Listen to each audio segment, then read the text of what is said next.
이스라엘 사람이 나가 베냐민과 싸우려고 전열을 갖추고 기브아에서 그들과 싸우고자 하매 베냐민 자손이 기브아에서 나와서 당일에 이스라엘 사람 2만 2천 명을 땅에 엎드러뜨렸으나 이스라엘 사람들이 스스로 용기를 내어 첫날 전열을 갖추었던 곳에서 다시 전열을 갖추니라. 이스라엘 자손이 올라가 여호와 앞에서 저물도록 울며 여호와께 여쭈어 이르되, 내가 다시 나아가서 내 형제 베냐민 자손과 싸우리이까? 여호와께서 말씀하시되, 올라가서 치라. 그 이튿날에 이스라엘 자손이 베냐민 자손을 치러 나아가매 베냐민도 그 이튿날에 기브아에서 그들을 치러 나와서 다시 이스라엘 자손 18,000명을 땅에 엎드러뜨렸으니 다 칼을 빼는 자였더라. 이에 온 이스라엘 자손 모든 백성이 올라가 베델에 이르러 울며 거기서 여호와 앞에 앉아서 그날이 저물도록 금식하고 번제와 화목제를 여호와 앞에 드리고 이스라엘 자손이 여호와께 물으니라. 그때에는 하나님의 언약궤가 거기 있고 아론의 손자인 엘라살의 아들 비느하스가 그 앞에 모시고 섰더라. 이스라엘 자손들이 여쭈기를, 우리가 다시 나아가 내 형제 베냐민 자손과 싸우리이까 말리이까? 여호와께서 이르시되, 올라가라. 내일은 내가 그를 내 손에 넘겨주리라. 하시는지라. 이스라엘이 기브아 주위에 군사를 매복하니라. 이스라엘 자손이 셋째 날에 베냐민 자손을 치러 올라가서 전과 같이 기브아에 맞서 전열을 갖추매 베냐민 자손이 나와서 백성을 맞더니 꾀임에 빠져 성읍을 떠났더라. 그들이 큰 길 곧 한쪽은 베델로 올라가는 길이요 한쪽은 기브아에 들로 가는 길에서 백성을 쳐서 전과 같이 이스라엘 사람 30명가량을 죽이기 시작하며 베냐민 자손이 스스로 이르기를, 이들이 처음과 같이 우리 앞에서 패한다 하나 이스라엘 자손은 이르기를, 우리가 도망하여 그들을 성읍에서 큰 길로 꿰어내자. 하고 이스라엘 사람이 모두 그들의 처소에서 일어나서 바알다말에서 전열을 갖추었고 이스라엘의 복병은 그 장소 곧 기브아 초장에서 쏟아져 나왔더라. 온 이스라엘 사람 중에서 택한 사람 10,000명이 기브아에 이르러 치매 싸움이 치열하나 베냐민 사람은 화가 자기에게 미친 줄을 알지 못하였더라. 여호와께서 이스라엘 앞에서 베냐민을 치시매 당일에 이스라엘 자손이 베냐민 사람 25,100명을 죽였으니 다 칼을 빼는 자였더라. 이에 베냐민 자손이 자기가 패한 것을 깨달았으니 이는 이스라엘 사람이 기브아에 매복한 군사를 믿고 잠깐 베냐민 사람 앞을 피하매 복병이 급히 나와 기브아로 돌격하고 나아가며 칼날로 온 성읍을 쳤습니다. 처음에 이스라엘 사람과 복병 사이에 약속하기를 성읍에서 큰 연기가 치솟는 것으로 분노를 삼자 하고 이스라엘 사람은 싸우다가 물러가고 베냐민 사람은 이스라엘 사람 30명가량을 쳐 죽이기를 시작하며 이르기를, 이들이 틀림없이 처음 싸움같이 우리에게 패한다 하다가 연기구름이 기둥같이 성읍 가운데에서 치솟을 때에 베냐민 사람이 뒤를 돌아보매 온 성읍의 연기가 하늘에 닿았고 이스라엘 사람은 돌아서는지라. 베냐민 사람들이 화가 자기들에게 미친 것을 보고 심히 놀라 이스라엘 사람 앞에서 몸을 돌려 광야 길로 향하였으나 군사가 급히 추격하며 각 성읍에서 나온 자를 그 가운데에서 진멸하니라. 그들이 베냐민 사람을 에워싸고 기브아 앞 동쪽까지 추격하며 그 쉬는 곳에서 짓밟음에 베냐민 중에서 엎드러진 자가 18,000명이니 다 용사더라. 그들이 몸을 돌려 광야로 도망하였으나 림몬 바위에 이르는 큰 길에서 이스라엘이 또 5,000명을 이삭 줍듯 하고 또 급히 그 뒤를 따라 기돔에 이르러 또 2,000명을 죽였으니 이날에 베냐민 사람으로서 칼을 빼는 자가 엎드러진 것이 모두 25,000명이니 다 용사였더라. 베냐민 사람 600명이 돌이켜 광야로 도망하여 림몬 바위에 이르러 거기서 넉 달 동안을 지냈더라. 이스라엘 사람이 베냐민 자손에게로 돌아와서 온 성읍과 가축과 만나는 자를 다 칼날로 치고 닥치는 성읍은 모두 다 불살랐더라.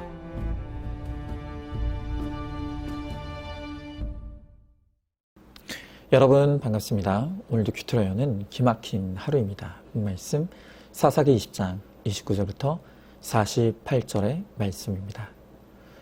자, 오늘 큐티 본문은 레위인의 첩사건 이후에 벌어진 이스라엘의 내전의 마지막 장면입니다. 이스라엘은 두 번의 패배 후에 세 번째 전투에서 마침내 승리합니다. 오늘 이 전쟁은 우리의 삶에서 치러야 될 치열한 영적 전쟁이 있음을 보여주는 것입니다. 이 전쟁에서 승리할 때만 우리는 거룩한 주의 백성으로 우뚝 설 수가 있습니다. 오늘 말씀을 통해 우리는 영적 전쟁의 세 가지 중요한 원리를 배울 수가 있습니다. 자, 먼저 첫 번째로 영적 전쟁에서 승리하려면 전략이 필요합니다. 자, 오늘 29절의 말씀에 이스라엘이 기브와 주위의 군사를 매복하니라 그랬습니다. 자, 앞서 말씀드린 것처럼 전날 큐티 본문에서 이스라엘은 베냐민 지파에게 두 번의 패배를 당했습니다. 자, 그런데 오늘 세 번째 전투에서 드디어 승리하게 됩니다. 자, 앞선 두 번의 전투와 오늘 이 세 번째 전투는 무슨 차이가 있었던 걸까요?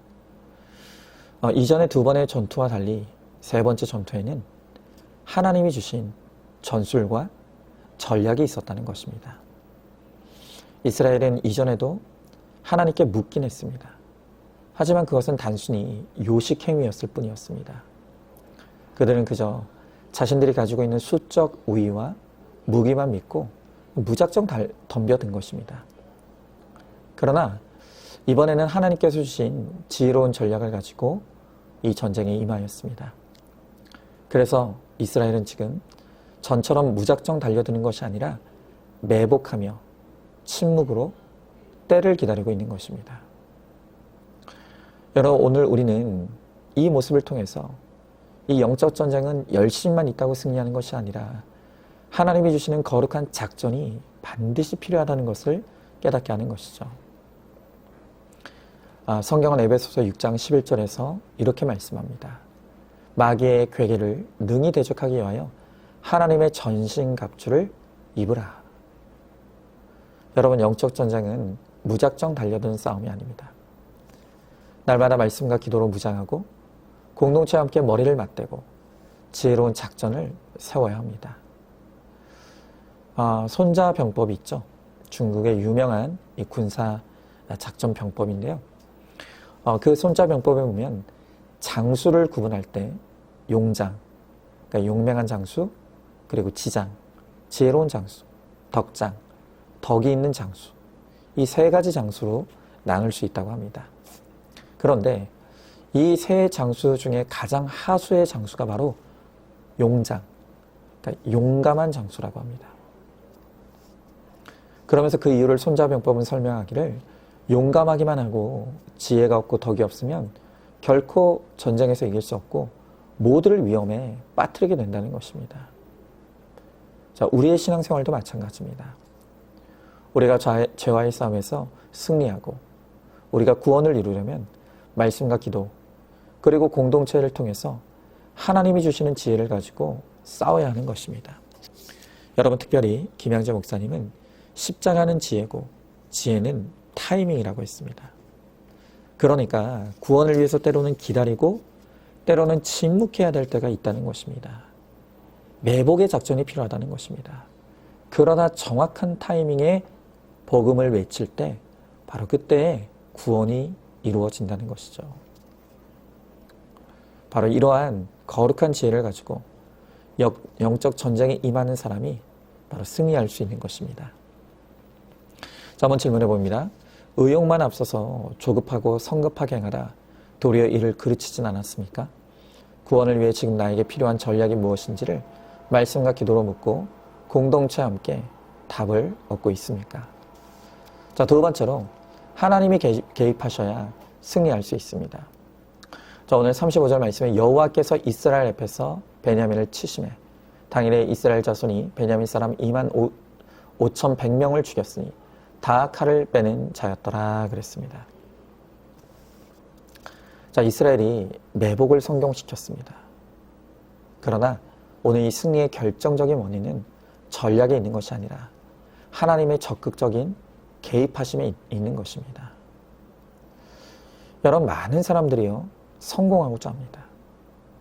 그런데 어떻게 성공하느냐 할 때 어떤 사람은 열심히 하는 게 성공의 비결이라고 말합니다. 또 어떤 사람은 잘하는 게 또 비결이라고 말합니다. 그러니까 내가 열심히 하고 잘하면 내 인생도 가정도 직장도 사업도 다 잘 되고 성공하리라고 생각하는 것입니다.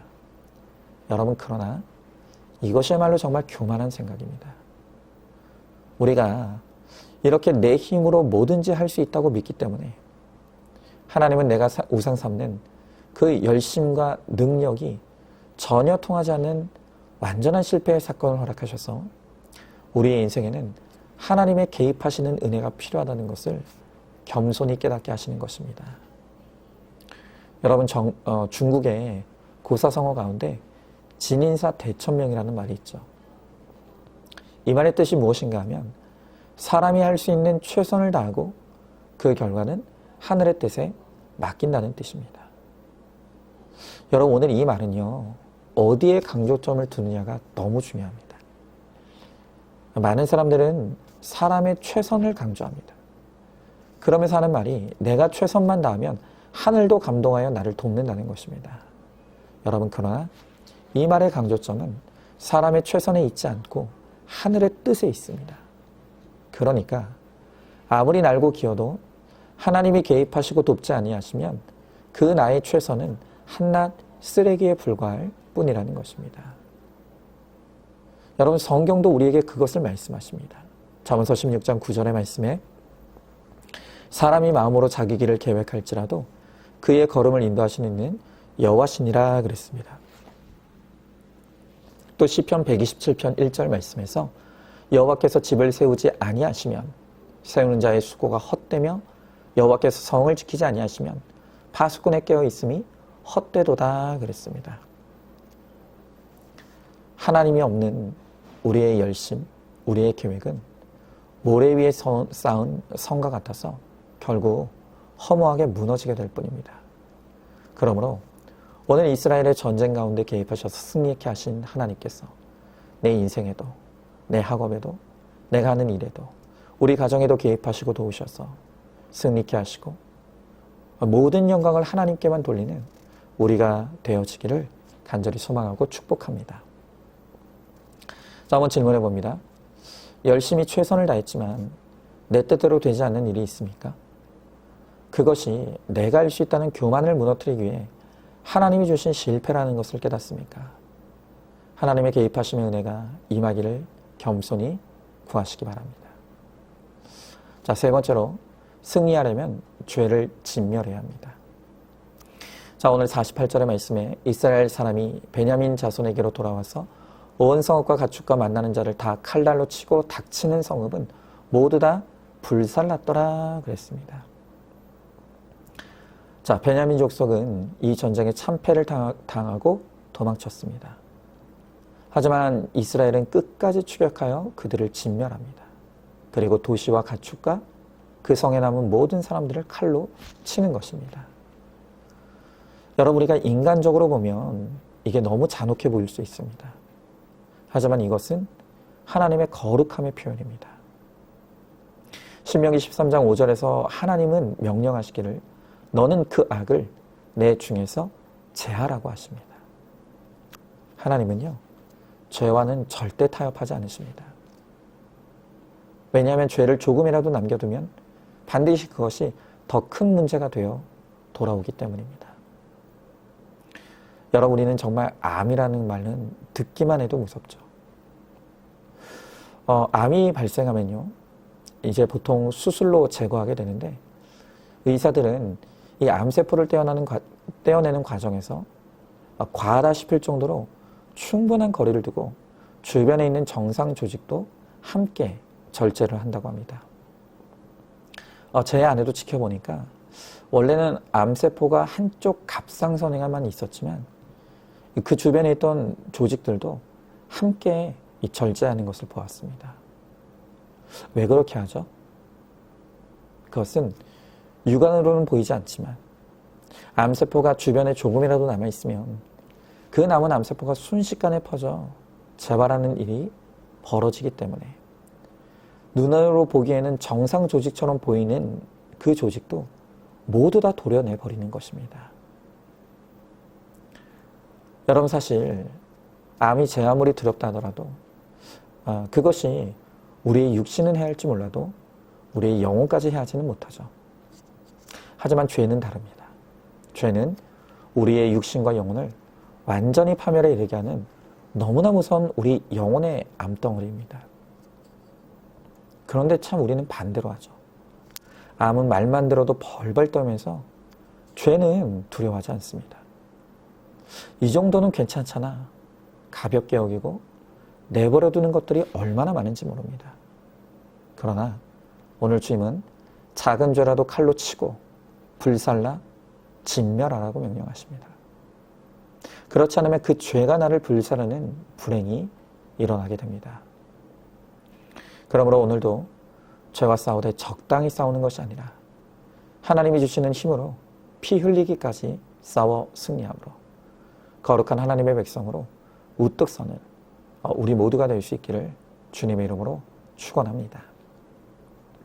자, 한번 질문해 봅니다. 사소하다고 여기며 반복적이고 습관적으로 범하는 죄가 있습니까? 그 작은 것이 나의 삶에 큰 악으로 발전할 수 있다는 것을 깨닫습니까? 사소한 것이라도 회개하며 끊어내는 적용을 이루시기 바랍니다. 자, 오늘도 8월 11일 보석 상자입니다. 나의 가치관이 세상 사람들과 구별되는 바가 없다면 아직 내게 환난이 부족한 것입니다. 아멘. 우리 함께 기도하겠습니다. 하나님, 오늘 주님께서 주신 말씀을 통해 영적 전쟁에서 승리하라고 말씀하십니다.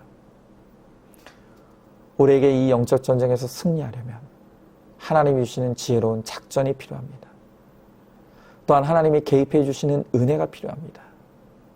그리고 작은 죄라도 반드시 진멸해야 된다고 주님 말씀하십니다. 주님, 우리의 힘으로는 그 어떤 승리도 이룰 수 없고 우리는 패배할 수밖에 없는 무능한 인생입니다. 그래서 주의 은혜를 간구하며 소망하오니 주여 우리에게 임하여 주시고 우리에게 지혜로운 작전과 개입하시는 은혜를 베풀어 주시고 또한 죄와 싸우되 피 흘리기까지 싸움으로 마침내 주님이 주시는 승리를 이루어 거룩한 주의 백성이 되고 또한 다른 영혼들도 구원하는 일에 쓰임받는 우리 모두가 되게 하여 주시옵소서. 믿사오며 사랑이 많으신 우리 예수님 이름 받들어 기도드리옵나이다. 아멘. 오늘도 큐티로 기막힌 하루를 살아내는 하늘가족 공동체 우리 모든 성도님 되시기를 주님의 이름으로 축복합니다.